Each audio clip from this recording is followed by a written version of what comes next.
तो हेलो बच्चों, आपका स्वागत है मेरे इस यूट्यूब चैनल पे जिसका नाम है हिस्टोरिकल। और आज हम पढ़ने जा रहे हैं उससे बिहार डीएलएड का सामाजिक अध्ययन का 2026 बिहार डीएलएड। आपको दिख रहा होगा, बिहार नहीं दिख रहा है तो नीचे लिख देते हैं, बिहार डीएलएड 2026 सामाजिक अध्ययन। सामाजिक अध्ययन, ठीक है। इस टॉपिक पे आज हम पढ़ने चलेंगे, ठीक है। और ये टॉपिक बहुत ही शानदार टॉपिक है, ठीक ना।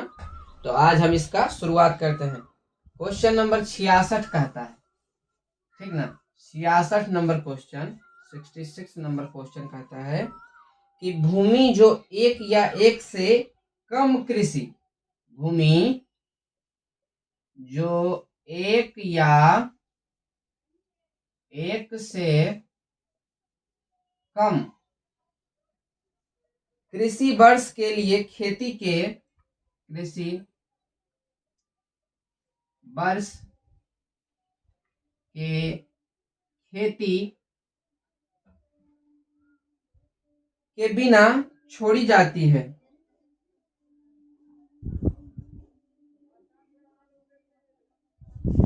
कम वर्ष, भूमि जो क्या लिखा है, भूमि जो एक या एक से कम कृषि वर्ष के लिए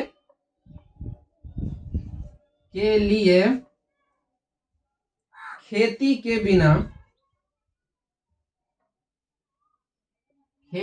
बिना छोड़ी जाती है,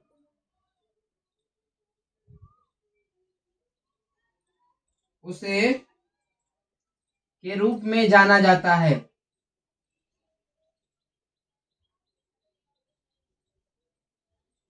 तो उसका पहला क्वेश्चन है, आंसर है सकल, देख सकते हैं क्या होगा, ऑप्शन दे रहे हैं, सकल फसली क्षेत्र।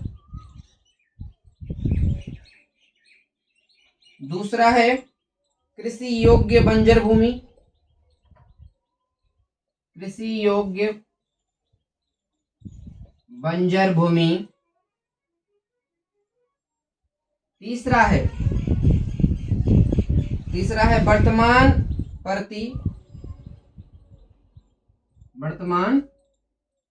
परती। और इसका चौथा ऑप्शन है चराई भूमि। इसका आंसर क्या हो जाएगा, बता सकते हैं कोई? इसका आंसर क्या हो जाएगा, बताइए।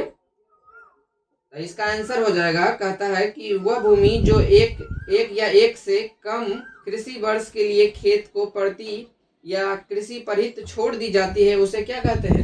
वर्तमान परती कहते हैं, उसे वर्तमान परती कहते हैं। जैसे देखते हैं, हम सबका खेत होता है, जो हम खेती करते हैं, तो 1 आध 2 साल के लिए उसमें नहीं कुछ बुनते हैं, ताकि मिट्टी की उर्वरता शक्ति बढ़ जाए।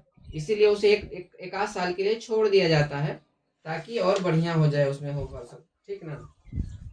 और अब अगला क्वेश्चन कहता है कि संघ राज्य किस राष्ट्रीय द्वारा बनाया गया था? संघ राज्य, सॉरी संघ नहीं,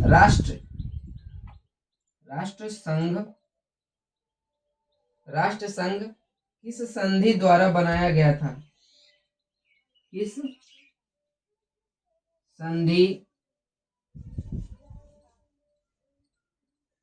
संधि द्वारा बनाया गया था? इनका ऑप्शन है, बता सकते हैं आप। लॉर्जन की संधि, दूसरा है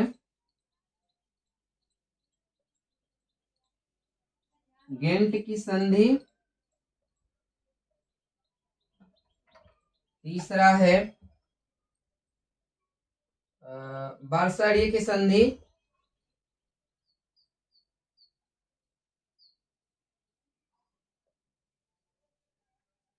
और चौथा है पेरिस की संधि।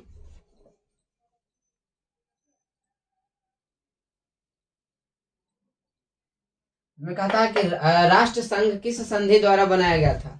लॉर्जेन की संधि, गेट की संधि, या वार्साई की संधि, या पेरिस की संधि? तो इसका आंसर कौन सी हो जाएगा? वार्साई की संधि, वार्साई की संधि, ठीक ना। कैसे होगा? क्योंकि राष्ट्र संघ के स्थापना प्रथम विश्व युद्ध के समाप्ति के बाद वार्साई की संधि के तहत 1920 में की गई थी, जिसका उद्देश्य अंतर्राष्ट्रीय सहयोग को बढ़ावा देना और शांति और सुरक्षा स्थापित करना था। पुनः राष्ट्र संघ के उत्तराधिकारी के रूप में संयुक्त राष्ट्र संघ की स्थापना द्वितीय विश्व युद्ध के बाद 1945 में हुआ था। समझ गए ना? अब हम चलेंगे 68 नंबर क्वेश्चन की तरफ। 68 नंबर क्वेश्चन, 68, ठीक है। 68 नंबर क्वेश्चन क्या कहता है? 68 नंबर कहता अल्लूपुरी नहीं कहता, अल्लूरी सीताराम अल्लूरी सीताराम राजू कौन थे? ठीक है। तो इसका ऑप्शन हो जाएगा आंध्र का आदिवासी नेता,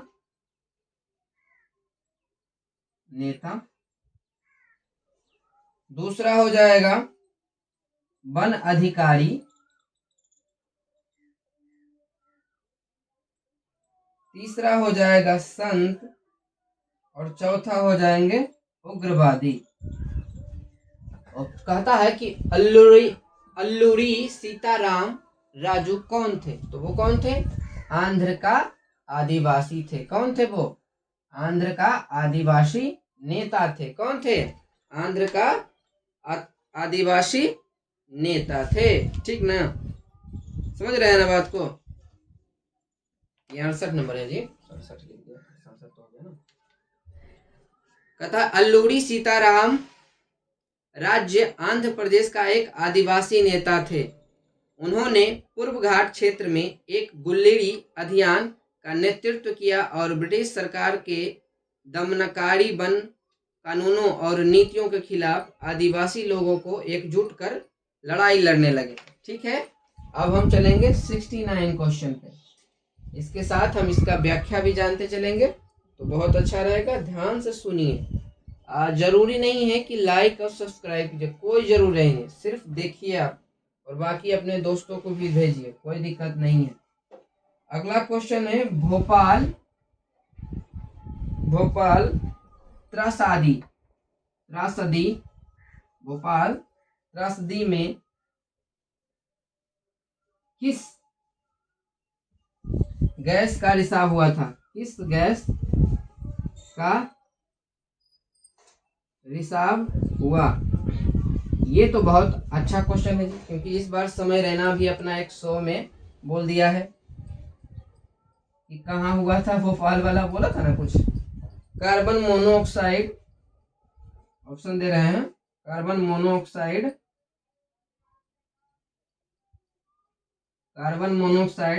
दूसरा नंबर है कार्बन डाइऑक्साइड,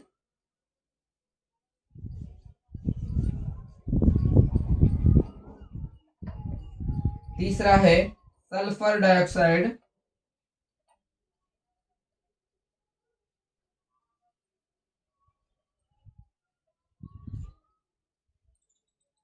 और चौथा है मिथाइल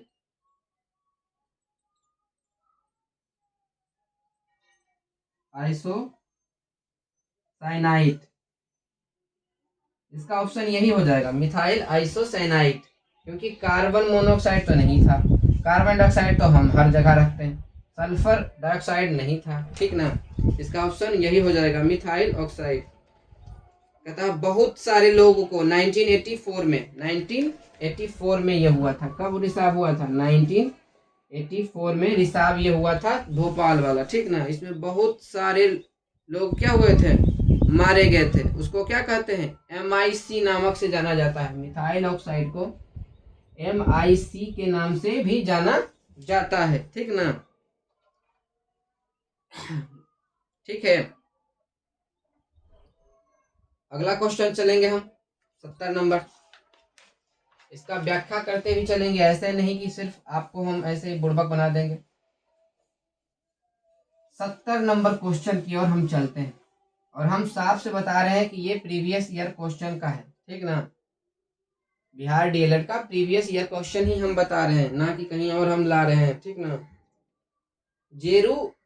जेरूजेलस्की किस देश की राष्ट्रपति थी? जेरू नहीं, जारूजेलस्की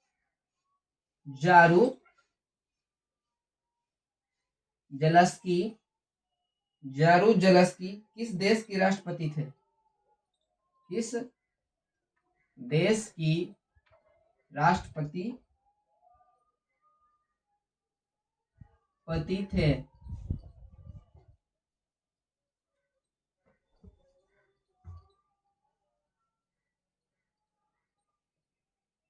राष्ट्रपति है, ऑप्शन है तुर्की, दूसरा ऑप्शन है चिली, तीसरा है रूस और चौथा है पोलैंड। वो कहाँ के थे? वो पोलैंड के थे। कहाँ के थे? पोलैंड के राष्ट्रपति थे। कहाँ के थे? पोलैंड के राष्ट्रपति थे, ठीक है। कहता है कि जरूजेलस्की पोलैंड के राष्ट्रपति थे जिनका कार्यकाल 1989 से 1990 तक था, ठीक है, 1919 तक था। पोलैंड का वर्तमान राष्ट्रपति हैं एंड्रेज डूजा। 2015 से कब तक? 2000। इसका वर्तमान कौन है? वर्तमान में है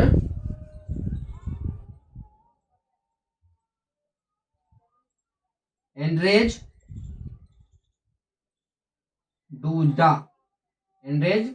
डूडा, ठीक ना, वर्तमान में ये है, ठीक है। अब हम 71 नंबर की तरफ चलेंगे। 71 नंबर क्वेश्चन कहता है हमारा, कहता है निम्नलिखित में से कौन सा एक खाद्य फसल नहीं है? ये तो बहुत आसान है। कौन खाद्य फसल नहीं है? तो ऑप्शन है गेहूं, दूसरा है चावल, तीसरा है कपास और चौथा है मक्का। तो ये तो बहुत आसान है, ये कपास हो जाएगा इसका, क्योंकि ये तो हम खाते हैं, ये खाते हैं, ठीक ना। ये सब नहीं होगा, कपास को हम नहीं खाते, कपास से कपड़ा बनता है, ठीक ना। 72 नंबर क्वेश्चन कहता है सर्वाधिक कम जनसंख्या भारत के किस राज्य में है? सबसे कम जनसंख्या भारत के किस राज्य में है? देख सकते हैं। तो पहला है आसाम, दूसरा है बिहार। ऑप्शन छाटिए यहीं से, बहुत आसान है। सबसे पहले तो ये खट से खत्म हो गया है? और तीसरा है गोवा और चौथा है सिक्किम।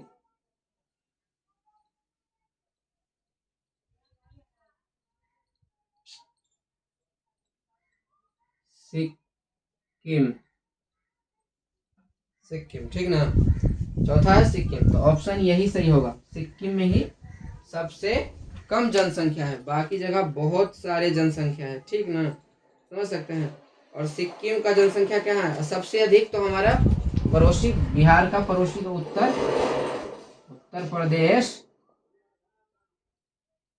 प्रदेश में सबसे अधिक है, सबसे अधिक और सबसे कम सिक्किम में। भारत का सबसे कम जनसंख्या किस राज्य में है? सिक्किम में है। और सबसे ज्यादा उत्तर प्रदेश में है, जहां योगी आदित्यनाथ रहते हैं। सोचो, उतना बड़ा राज्य को वो कंट्रोल कर लेते हैं, ठीक है। 73वां नंबर क्वेश्चन कहता है हमारा, 73वां नंबर क्वेश्चन के देख सकते हैं, आगे चलेंगे। 73 नंबर क्वेश्चन देख सकते हैं। और आधा घंटा में, मात्र आधा घंटा में 20 क्वेश्चन हम निपटा देंगे, और पूरे व्याख्या के साथ। ये नहीं कि ऐसे ही बस ऊपर से। भारत में ब्रिटिश ईस्ट इंडिया कंपनी की स्थापना कब हुई थी? ये तो आसान। भारत में ब्रिटिश कब आए थे? अंग्रेज कब आए थे भारत में? ब्रिटिश कब आए थे बताइए? ब्रिटिश ईस्ट कंपनी की स्थापना कब हुई थी?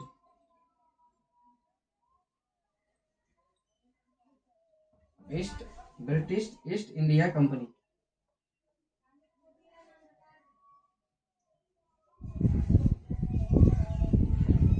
की स्थापना कब हुआ था? इसका आंसर डायरेक्ट लिखते हैं, याद है एकदम। 1600 में, 1600 ईस्वी में ब्रिटिश इंडिया कंपनी की स्थापना हुई थी। ठीक है, 16 नंबर में। ठीक है, 1664 में क्या हुआ था? फ्रांसीसी ईस्ट इंडिया कंपनी की स्थापना हुई थी। और 1602 में डच इंडिया कंपनी की स्थापना हुई थी।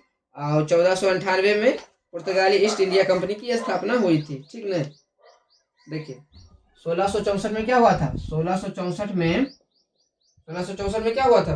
फ्रांसीसी ईस्ट इंडिया कंपनी का हुआ था स्थापना। फ्रांसीसी ईस्ट इंडिया का स्थापना हुआ था। और फिर 1602 में क्या हुआ था? तो 1602 में हुआ था east India company. East India company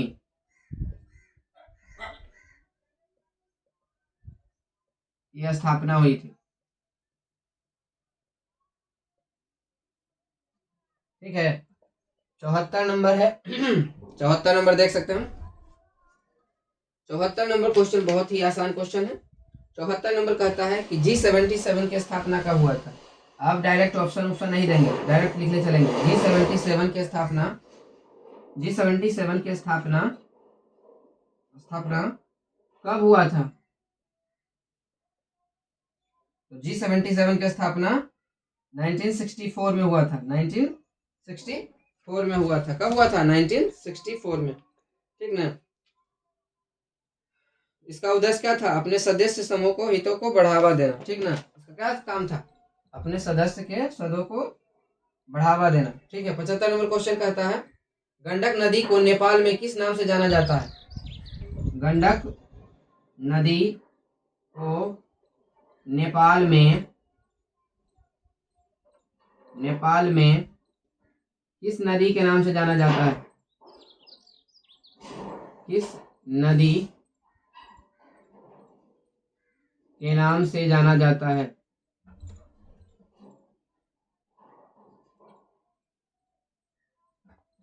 हाँ, नेपाल में क्या कहते हैं बताइए? गंडक नदी को क्या कहते हैं? नारायणी कहते हैं। क्या कहते हैं? नारायणी। क्या कहते हैं? नारायणी। Very good.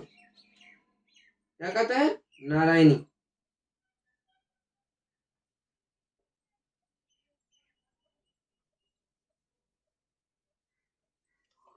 चलिए अगला क्वेश्चन है 76 नंबर, अगर आपको दिख रहा हो तो। 76 नंबर क्वेश्चन हम देख सकते हैं। 76 नंबर क्वेश्चन कहता है हमारा, कहता है कि 2011 की जनसंख्या के अनुसार बिहार की प्रति वर्ग किलोमीटर की जनसंख्या कितनी थी? 2011 के अनुसार बिहार की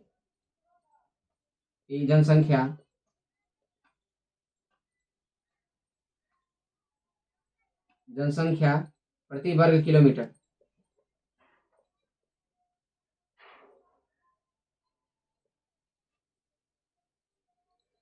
कितना था? नहीं पूछ रहा है, प्रति वर्ग किलोमीटर कितना था? तो था कितना? 1106 व्यक्ति। 1106 व्यक्ति। ठीक है, ये हमारा आंसर है 1106 6 व्यक्ति प्रति वर्ग किलोमीटर, मतलब 1 किलोमीटर में आप 1106 व्यक्ति रहता था 2011 के अनुसार। तो 2026 आ गया तो थोड़ा ज़्यादा हो गया होगा। चलिए अब हम पढ़ेंगे 77 नंबर। चलिए 77 नंबर की तरफ चलते हैं। 77 नंबर क्वेश्चन कहता है हमारा कि भारत के लिए कौन सा कथन सही है। कहता है कि कथन सही है, कथन सही है कौन सही है बताते हैं, बताइए आप यहाँ से। कहता है यहाँ धार्मिक सौहार्द का अभाव है। दूसरा कहता है यहाँ धार्मिक स्वतंत्रता का अभाव है। ऐसा तो कुछ है ही नहीं, ये तो है स्वतंत्रता का है, कोई दिक्कत नहीं, कमी थोड़े है। ये भी ऐसा नहीं, ये भी कमी नहीं, ये तो सही है। तीसरा नंबर कहता है यहाँ धर्मनिरपेक्ष का स्वतंत्रता है। हाँ ये एकदम सही हो सकता है। यहाँ धर्म निरपेक्षता का सिद्धांत का स्वतंत्रता है।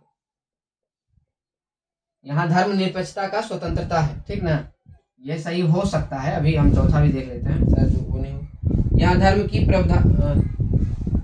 प्रधानता है। यहाँ धर्म की प्रधानता है, ऐसा कुछ नहीं है, ये गलत है, ये सही हो गया। यहाँ धर्म की निरपेक्षता है, मतलब आप अपने मर्जी से कोई भी धर्म में जा सकते हैं और आ सकते हैं। भारत में ये ऐसा है, ठीक ना, जो मन है आपका वो धर्म रखिए, ठीक है। 78 नंबर। अगला नंबर क्वेश्चन कहता है कि सर्वोच्च न्यायालय की न्यायाधीशों की कुल स्वीकृत संख्या कितनी है। सर्वोच्च न्यायालय में न्यायाधीशों की संख्या कितनी है।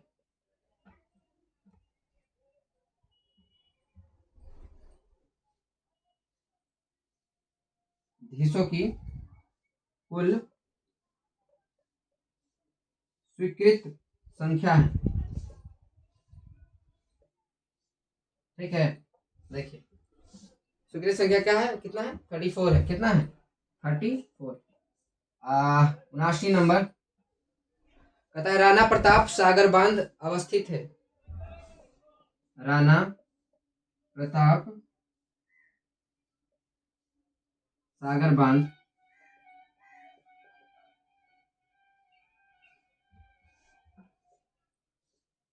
अवस्थित है। राणा प्रताप सागर बांध क्या है, अवस्थित है। कहाँ है, राजस्थान में है। कहाँ है, राजस्थान में है। कहाँ है, राजस्थान में। कहाँ है, राजस्थान में, ठीक है।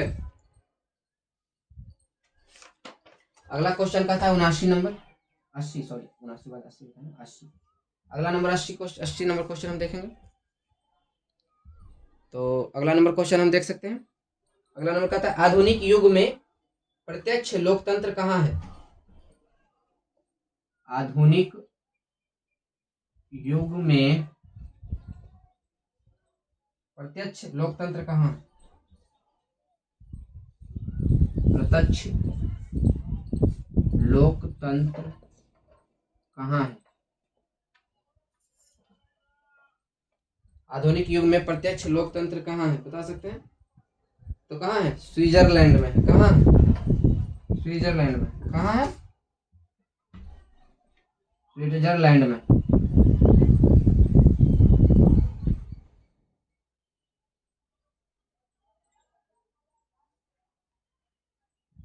स्विट्जरलैंड में है, ठीक है, स्विट्जरलैंड में है। अब अगला क्वेश्चन हम चलेंगे 81 नंबर। एक चीज और बता देते हैं, संविधान से चाहे कुछ भी हो जाए, बिहार डीएलएड में एक क्वेश्चन तो जरूर पूछेगा, इसलिए संविधान का आर्टिकल, अनुच्छेद, ये सब याद कर लीजिएगा, क्योंकि अगला क्वेश्चन वही है। चलिए 81 नंबर क्वेश्चन की तरफ हम चलते हैं। बहुत ही अच्छा लगेगा आपको पढ़ने में। 81 नंबर देख सकते हैं।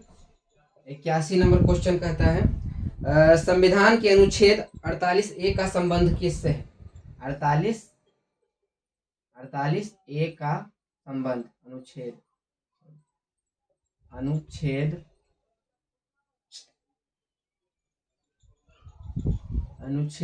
48A, यही है ना? 48A का संबंध 48 अनुच्छेद 48A का संबंध किस में है? तो यह है वन्य जीवों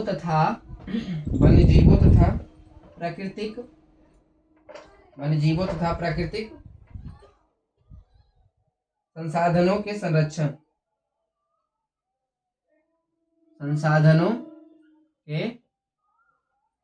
संरक्षण के लिए, ठीक ना? और ये अगला नंबर क्वेश्चन है। इसका और आर्टिकल बता सकते हैं? एक सेकंड रुकिए थोड़ा सा, पहले इसको खत्म कर लेते हैं तो फिर आर्टिकल के बारे में पढ़ेंगे। 82 कहता है पहला संथाली जिसने अंग्रेज पर हथियार डाला था, कौन थे? तिलका मांझी ना? हाँ वही तो थे। पहला संथाली जिसने अंग्रेजों पर हथियार उठाया, पहला संथाली जिसने अंग्रेजों पर हथियार उठाया कौन था? तिलका मांझी थे। कौन थे वो? तिलका मांझी, ठीक है, तिलका मांझी, ठीक है। 83 नंबर कहता पंचायती राज का वर्णन संविधान के किस अनुच्छेद में है? पंचायती राज का वर्णन अनुच्छेद संविधान के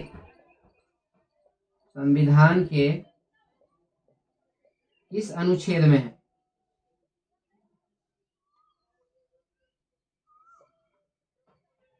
बताइए, पंचायती राज का वर्णन किस अनुच्छेद में है? तो 40 में है। किस में है? 40 में, ठीक है। 84 नंबर अगला कहता है कि वर्ष 1948 में जर्मनी की मुद्रा का नाम क्या था? 1948 में जर्मनी का मुद्रा का नाम क्या था? जर्मनी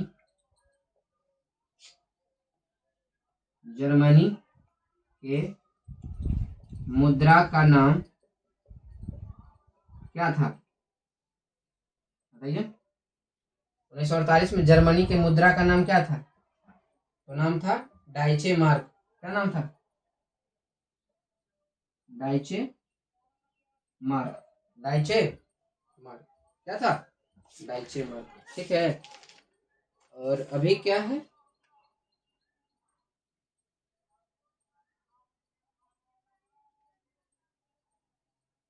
और अभी क्या है? अभी जर्मनी का यूरो है। क्या है? वर्तमान में यूरो है, ठीक है। 85 नंबर और ये लास्ट क्वेश्चन 20 मार्क क्वेश्चन सामाजिक अध्ययन का। ऐसा ही टॉप 20 क्वेश्चन हम करेंगे और इसके साथ और ये अंतिम क्वेश्चन कि लक्ष्मी सागर झील कहाँ स्थित है? लक्ष्मी सागर झील कहाँ है? कहाँ है बताइए? दरभंगा में। कहाँ है? दरभंगा में,